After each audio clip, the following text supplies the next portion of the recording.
E aí galera, Slack Jeff, seja muito bem-vindo ao Slack Jeff Open Lab, cara. É esse canal secundário do meu principal, onde a gente fala sobre tecnologia também, mas mais na prática, né? E também sem muito corte, né, cara? Uma coisa mais direta e trocar uma ideia mais...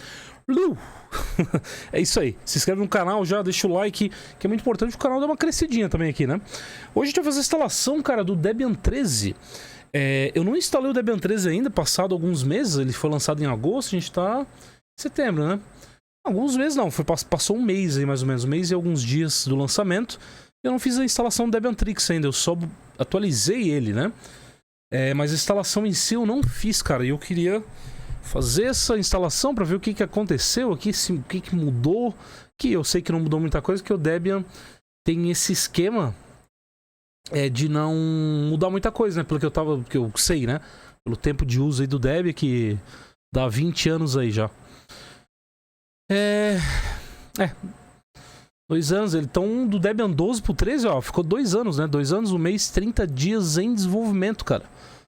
No stable, né? Lembrando que o Debian ele tem uma esteira de desenvolvimento, né? Até chegar na sua versão estável ali, tá? Passa pela experimental, depois a seed, depois a testing e depois o stable é para congelar, que é a versão final. Então tem essa esteirinha aí de desenvolvimento, né? Isso aí, ó, o Gnome 48, KDE Plaza 6.3. Isso aqui vai se manter pelos próximos 2 anos aí, mais ou menos, né? 2 anos e alguma coisa, tá? A gente vai se manter com esses ambientes aqui. Lembrando que o Debian ele só faz correções de segurança, tá? Então aqui, na verdade, os softwares se mantêm quase a mesma coisa. Poucas coisas eles removem, né? E normalmente é só atualizado, tá? Isso é muito legal no Debian. A gente sabe o que esperar, tá? Então a gente vai fazer essa instalação do NetInstall aí pra dar uma olhada. E a gente vai trocando uma ideia aí com vocês, tá? Vamos botar aqui, eu tô com um Gnome aqui, eu vou botar com boxes. Vai criar aqui uma nova instância, cara. Debian NetInstall aqui, Debian 13. Não encontrado. Vamos ver aqui, Debian 13 tá aqui, ó. Vou botar aqui, vou botar em UFI. Vou botar com 5 GB de RAM e vou botar uns 40 GB. Porque vai que eu reaproveite essa instalação, né? Não sabemos.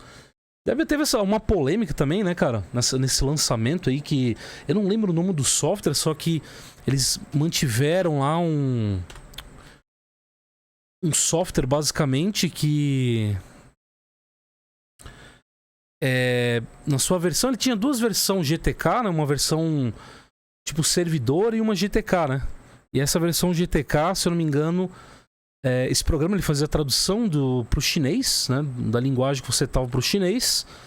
E ele mandava em HTTP, né? Ou seja, sem o TLS pro servidor dos caras, né, cara? Não do Debian, eu digo do software lá, né? Que fazia a tradução, cara. Então olha que loucura. E os caras, não sei se eles removeram isso aí do repositório, porque é um problema. E eu vi que o mantenedor do pacote lá disse que isso é uma feature. Feature, cara. Com certeza é uma feature, né? Loucura. O que deveria ser feito, pelo menos, o transporte deveria ser em TLS, né? Vou botar Debian aqui mesmo. A instalação continua sempre a mesma, né?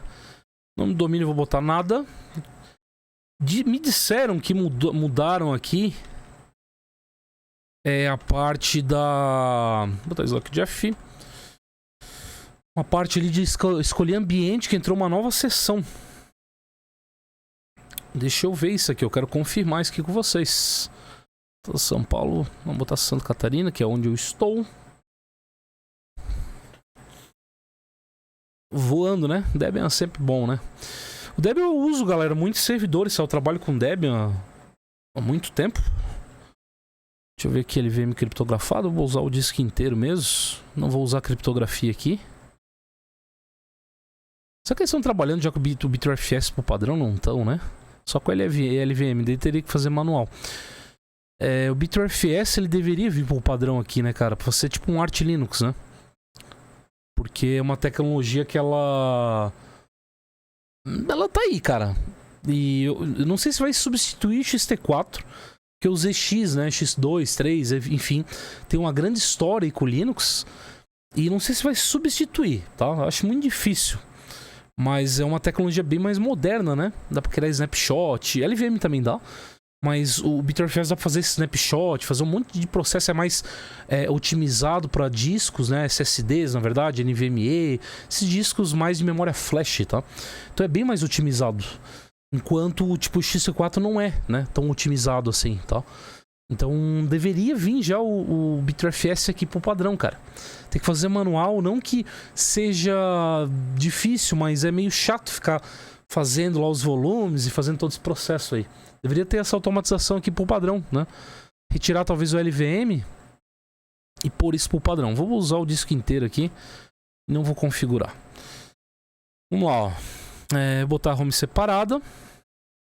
Finalizar a partição de inscrição. Se inscrever as mudanças em disco. Esqueci o que eu tava falando antes. Mas... Ah tá, do Debian, né? É óbvio que eu tô falando que eu vi o assunto do Debian. Mas eu uso em todos os meus servidores basicamente Debian, Ubuntu, tá? Eu passei a utilizar recentemente o Ubuntu Server também. E aí tem as variantes, né? A gente usa também o Rock Linux, alguma coisa, depende, né?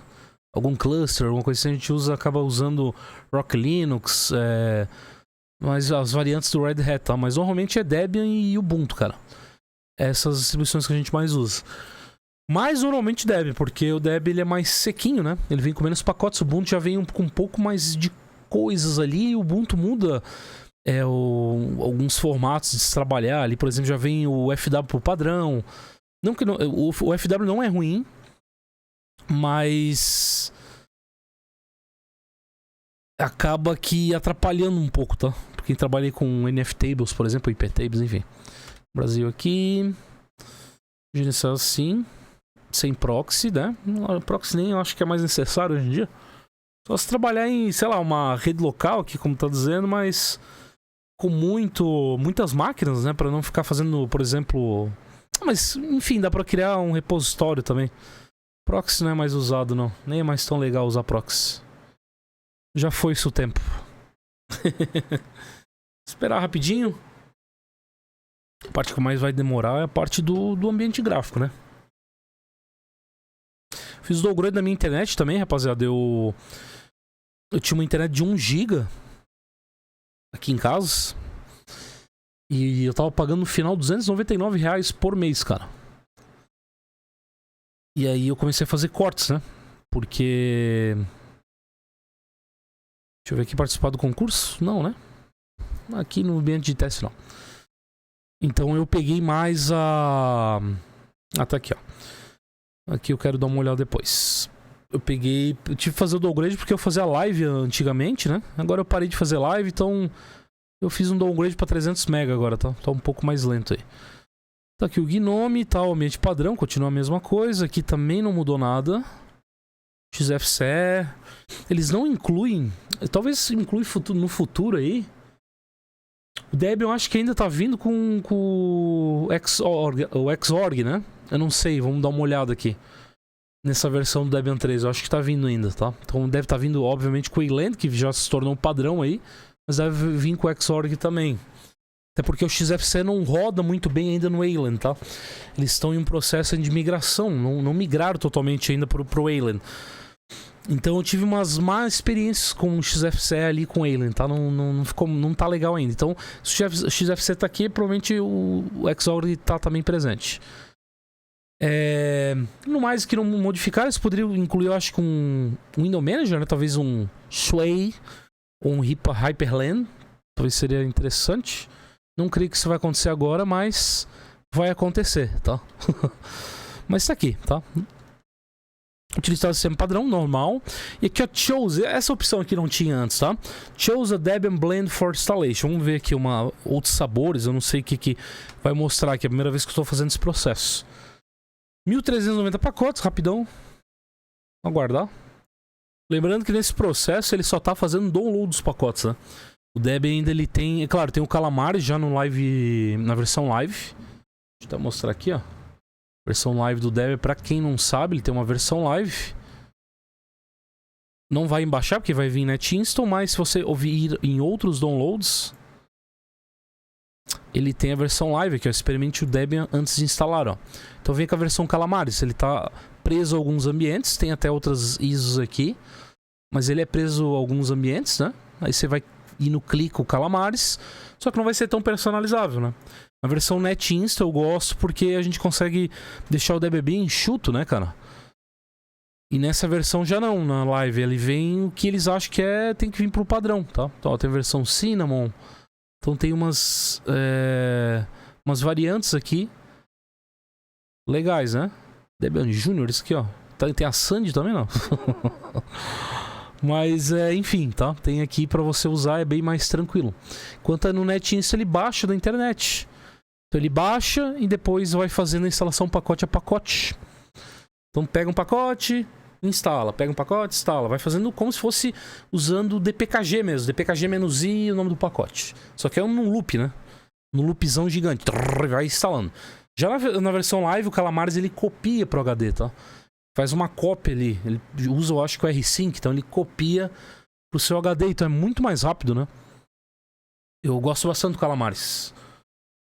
Mas, sem dúvida, esse instalador do Debian é essencial porque o Debian é voltado principalmente para servidores. Apesar de ser universal, né, como eles mesmos prezam por isso, mas ele é voltado para servidores. Muita gente usa essa funcionalidade, né? Se não tiver esse tipo de instalador, não dá para instalar num servidor, tá?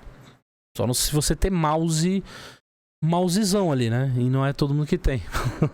Olha aí, ó. Ele tá fazendo aquele processo que eu falei, tá? Muito rápido, né? Desempacota, né? Instala e vai fazendo esse processo.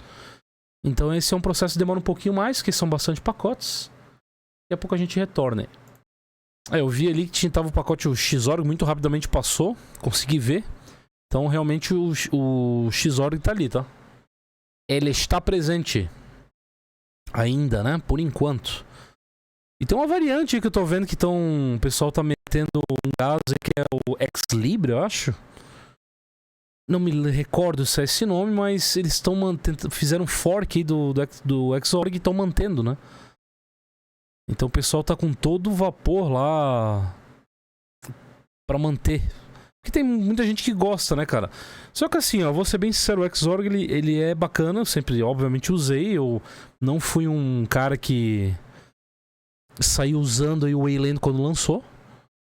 Eu esperei muito tempo, acho que foi esse ano mesmo que eu realmente comecei a usar. Esse ano de 2025. Mas eu vi muitas vantagens, né, no Wayland. Então o código é bem mais simplificado, não é tão... Porque o Xorg ele tava muito gambiarrado, né? Era muito tempo de desenvolvimento, né, cara? Então vai se tornando uma tripa, né? E o Wayland é mais seguro, né? Ele trabalha de uma forma bem mais segura aí com essas janelas, a parte de comunicação, principalmente, entre as janelas. Então ele é bem mais seguro que o Xorg. Então isso é interessante. Somente que o formato que as distribuições estão vindo hoje são mais modernos, né? Por exemplo, os atômicos aí que eu estou usando, então trabalho já em sandbox. Aí elas vêm com essa parada mais segura, então tem tudo a ver com o Wayland, né, cara? Vamos ver aqui, ó. Ah, essa parte do Blend, ó. Que eu vi lá no início. Então, na verdade, é isso aí, ó. A gente consegue instalar algo a mais. Olha só, o Debian Astro, né? Para profissionais astrônomos, é isso? Debian Run Radio, para rádio amador. Debian Junior. Faltou Debian Sandy também. Children... para crianças, para cientistas, medicina, olha que legal. E o Science aqui também, o Freedom Box. Esse aqui eu quero dar uma testada, não vou testar hoje, mas eu quero testar esse cara aqui, diz que é bem legal, tá? Então a gente consegue botar por cima ali, além de botar o Gnome, a gente consegue, por exemplo, botar um Debian Science aqui, tá? Que vem várias coisas voltadas para esse nicho, por exemplo, né? Então, bacana, posso fazer, eu vou fazer algo relacionado ao Freedom Box aqui que eu tenho até vontade de conhecer. Vou botar um continuar aqui, mas é um blend por cima, né? Ele basicamente instala o Debian normal, tudo, a interface bonitinho, e daí joga esse blend por cima, uma camada, né? Não uma camada, mas esses softwares ali instalados a mais, tá? Isso é legal. Eu acho interessante isso aí, tá? Debian preza por isso aí, ser bem universal, então sempre legal ter isso aí. Então, pelo que eu vi, a mudança foi isso, cara, nesse instalador CLI, tá? Agora no gráfico eu não sei se mudou alguma coisa. Eu acho que não, tá? Eu acho que permaneceu igual. Só que só veio essa opção de blend ali também. Isso aí, instalação concluída. Instalação rápida, né, rapaziada? Não foi demorado. Foi muito rápido.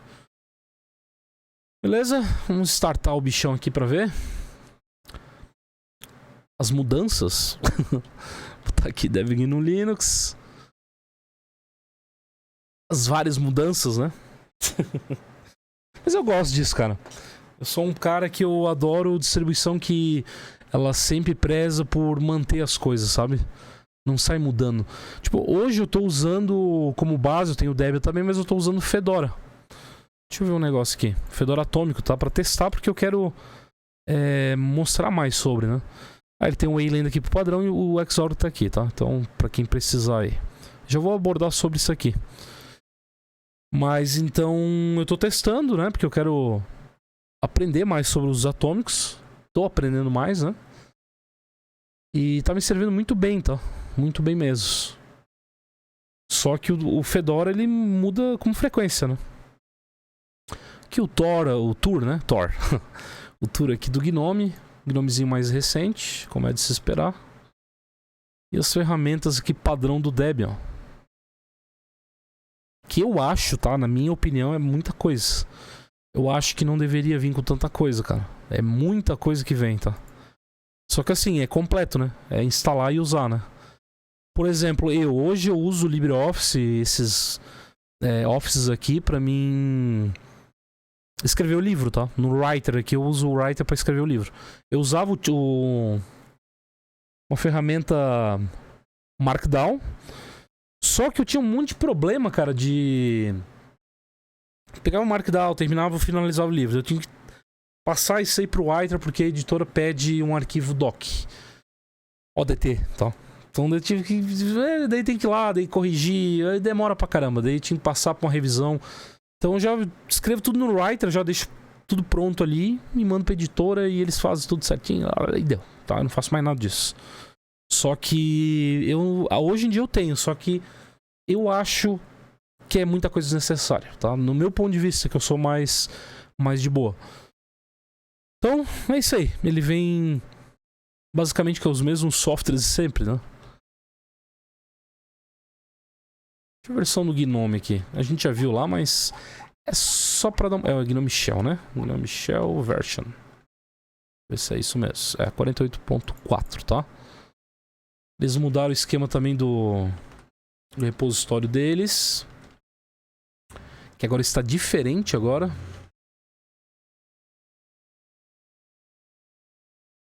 Cardsource.list.d. Tem nada.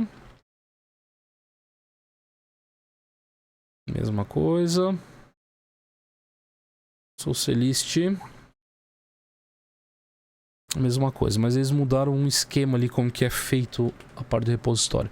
Tem um nome específico, tá? Mas não me recordo a cabeça agora. Deixei no comentário, eu sei que você já sabe. Cat não tem nada, eu tava tentando imprimir um diretório. Boa. Eu tive muito problemas, cara. Deixa eu ver aqui, Book Automatic. Eu tive muito problema com... No caso com o Debian, na versão 12, tá? Até nas versões ali, que tava quase indo pro 13. Eu tive muito problema com o XFCE, cara, como eu havia falado, tá? Com o Xorg. Então, como eu falei, eu tava meio pé atrás indo pra ir pro Wayland. Porque eu queria esperar ele estar totalmente estável, né? Não que ele não esteja já, mas eu queria deixar ele 100% estável, assim, pra mim ir. Pra não ficar quebrando, porque, pô, eu trabalho com isso aqui, cara. Eu não posso ficar corrigindo o sistema mais. Já foi a minha época, né? Foi a minha época de explorador aí. Hoje em dia não pode quebrar. Hoje em dia tem que continuar sempre a mesma pra mim trabalhar. Então, o Xorg ele deu muito problema com o XFCE. Travava a tela. Perdão, com o Wayland, tá? Não com o Xorg. Com o Wayland. Então ele travava a tela, daí não voltava, daí eu tinha que reiniciar a máquina. Eu tive alguns problemas assim. Não quero dizer que o Debian é instável, não. Por longe disso, eu gosto do Debian pra caramba. Só que ele não tá, o XFCE não tá trabalhando bem ainda com o Wayland, tá? Simplesmente é isso. Então esperar pra ver o que eles vão fazer, né? E se eles vão finalizar isso logo ou não. Porque o Debian aqui tá muito... É sempre muito gostoso de usar, né? Mas eu tenho uma dica aí que eu já botei no meu canal principal. Que é você usar o Debian com Flatpak, né? Então você mantém ali a interface sempre bem estável. E você usa softwares mais recentes aí do dia a dia com Flatpak. Essa é a ideia, tá? Aí você tem softwares bem recentes direto do desenvolvedor. XFC Wayland. Deixa eu ver como que tá. Eles têm ali uma lista ali. Já tem o suporte, só que não tá 100%. Então eu uso também o Debian 5 Flatpak. É um esquema que eu gosto bastante. Deixa eu ver o que isso é aqui. Aqui eles têm o software, mas tem coisa ainda que não foi ainda feito, cara. Que é o tour, né? Isso eu acho que sobre o Wayland eu tinha ali um...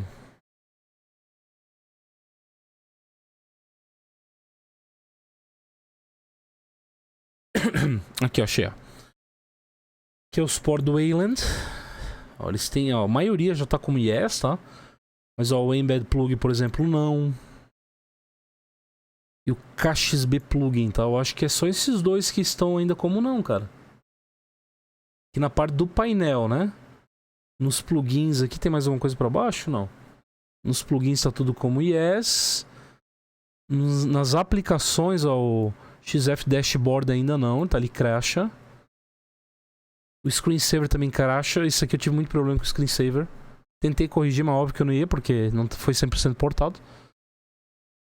Esse PC tá bom, volume do pulse aqui também ainda não. Então tá muito pouco aqui, os caras portaram quase tudo, ó. Aqui na parte de o status, né? Componente de status, ó. Tá tudo como Yes mesmo. Tá, o Window Manager aqui, o deles ainda não, né? Obviamente. Não foi tudo totalmente portado. É isso aí, cara. Estão quase portando tudo. Eu acho que mais um aninho aí, talvez já... Tá em 2026, eu acho que já tá tudo portado. Tudo... Ainda bem, né? Porque o XFCE precisa tá, né? Obviamente. E tem muito software já quebrando, tá? Já não funciona o Wayland mais, ele tem que portar mesmo. Então ele tá saindo fora, tá? O Xorg, com exceção lá do fork que eu falei pra vocês, eles vão continuar ainda mantendo, né? Mas não como Xorg, vai ser um outro nome, que eu não lembro o nome agora. Mas eles estão fazendo isso. Deixa eu ver Xorg Libre aqui, ó. Aqui, ó. Exons Libre. É esse projeto aqui, se eu não me engano. E os caras tão que tão, cara. Que antes duas pessoas aí estão em cima. Então os caras forcaram e estão vindo. Bastante coisas. É muita coisa pra portar, rapaziada. Muita coisa mesmo, tá? Vocês não têm noção nem ideia de... E eu sofri já com esse Xorg, cara. Meu Deus do céu. Sofri pra caramba. Uma época aí onde hoje em dia a gente sobe tudo certinho, né? Só que eu peguei uma época ali bem no início. Não no início, mas o Linux já tinha um tempão já de estrada, em 2005. Essa época aí era ainda medieval, né, cara? Os tutoriais na internet eram meio escassos, não, YouTube nem tinha ainda. Então a gente tinha que fazer na mão. Às vezes pra subir a interface gráfica era um... Tinha que rezar ali, tá? Principalmente no Slacker. Eu comecei a usar o Slacker um pouco depois de 2005 ali. 2008. Então era porrada ali pra fazer funcionar, tá? Na verdade o Slacker era mais fácil, porque ele já tinha script configurado e muita distribuição não tinha. Então a gente tinha que fazer isso na mão, cara. E era horrível. Então, deixa pra lá, né? Hoje em dia eu tô assim, cara. Não vamos nadar contra a maré. Vamos a favor, senão você se afoga. Entendeu? Antigamente eu iria falar, não quero ir nessa onda, mas eu só me ferrei, né? Tentei nadar muito contra a maré e me ferrei. Então hoje eu tô indo junto onde a onda tá indo, tá? Tô indo, sendo levado, porque a gente é assim que funciona, né? A modernidade vai vindo, as coisas vão ficando melhores, mais seguras, a gente tem que ir por onde está indo. Não tem como bater, né? Tipo, quando lançou o Pulse Áudio, fiquei puto, subi hashtag no Twitter e falando, não, Pulse Áudio não. Vamos ficar com alça. Mas não adianta, cara. Veio igual, aí passou, e foi, já tá em outra coisa, e mesma coisa. É isso aí. Debian. Enfim, isso aqui é um review trocando uma ideia, né? Deixa eu até ver um negócio aqui. O sudo não vai estar, óbvio. Deixa eu dar um update. Vou botar um sudo. Um sudo Debian não veio configurado. Ele já vem atualizado porque ele fez uma instalação NetBeans, então já puxa softwares mais recentes do stable, né? Fast Fit ainda não vai ter, eu acho. Mas já tem. Na versão 12 não tinha, então incluíram no repositório. Vou ver quantos pacotes tem aqui. Nossa, mas esse branco aqui, cara... Deixa eu trocar aqui. Pera. Aí, melhor, né? Eu acho que agora você vai não vai estar reclamando. 1585 pacotes. Só que... Uma vez... Eu parei pra pensar. O Debian tem 1585 pacotes. Parece muita coisa. Só que... A gente tem que considerar que o Debian... Um software eles botam em 4 pacotes. Exemplo, tá? Eles vão picando o software. Tipo, vamos dar suporte... Esse software X, ele vai ter suporte... Ele é VSLI, mas ele tem suporte a uma janelinha em GTK, por exemplo. Ou, sei lá, em Qt. Eles fazem um pacote... Ao invés de já deixar embutido no pacote, eles botam um pacote extra. GTK e outro pacote Qt. Um exemplo, tá? Se tivesse suporte a Qt e GTK, esse programinha. Então são 3 pacotes já. Enquanto numa distribuição é uma. Aí outro programa, ele tem 5 funcionalidades extras, o Debian bota em 4 ou 5 pacotes. Então esse 1585 não é real, tá? Esse 1585 é muito menos pacotes. Se fosse assim considerar, né? A gente deve ter em torno de 800, 700 pacotes aqui, tá? Porque, como eu falei, o Debian, ele pica muita coisa. Muita coisa mesmo. Então, é o real aqui, porque é a forma como eles trabalham, só que se pegar um OpenSUSE da vida que não trabalha dessa forma, se vir com 1400 pacotes, é o real deles, né? Então não dá pra comparar com o Debian, porque o Debian, como eu falei, eles picam muito os pacotes. Eu não sei se é bom ou ruim isso. É chato, mas não sei se é bom ou ruim. Botem no comentário, tá? Então ele vem com poucos pacotes aqui, né? Ele tá com um GNOME bem seco e só vem com algumas... Seco assim, comparando com outras distribuições, né? Ele vem utilizável. Mas se comparar com o Arch Linux, não tem nem comparação com o Arch Linux, vem muito seco, né? Por exemplo. Então é isso aí. O Shotwell já não estaria aqui. Vamos ver o wallpaper se mudou. Claro, obviamente que vai ter. Bem básico. Nossa, esse aqui, rapaz, é de furar os olhos. Esse aqui eu gosto desse wallpaper, cara. Esse wallpaper eu acho muito lindo, cara. Do Debian, nessa versão aqui, eu não lembro qual era a versão, se era 11, eu acho que era 11 aqui. Ou até mesmo a 12. Ai, agora eu não lembro. Mas eu gosto muito desse wallpaper. Muito bonito. Vou deixar aqui. E é isso. Não veio com muita coisa não, né? Eu removeria a maioria das coisas. Flatpak eles não têm, mas obviamente tá no repositório. Muito bom. Pessoal, espero que vocês tenham curtido, tá? É um vídeo... Esse é o formato aqui do SlackJF OpenLab, tá? A gente vai fazer esse tipo de formato, mais conversado, mais na prática, trocando ideia, menos corte. E pôr coisas aqui que obviamente não dá pra mais pôr no meu canal principal, tá? Esse tipo de vídeo conversando assim, meu canal principal já cresceu bem, né? Então se eu boto esse tipo de vídeo assim, meio longo, falando bastante, o pessoal já não curte mais. Porque veio uma nova levada de pessoas no meu canal. E essa galera quer ver outro tipo de conteúdo, né, cara? E a gente, como eu falei, a gente tem que fazer o conteúdo que atende, tá? Porque é um trabalho, né? Obviamente. Então a gente tem que fazer o que atende o pessoal, tá? Então eu senti a necessidade de fazer esse tipo de vídeo. Porque eu acho... Sempre gostei, né? Uma coisa mais direta, mais prática, tá? Então esse canal vai ser pra isso. Fazer coisas mais na prática, conversando, trocando uma ideia. Não leve tudo a sério. Abração, se inscreva e até o próximo vídeo. Valeu!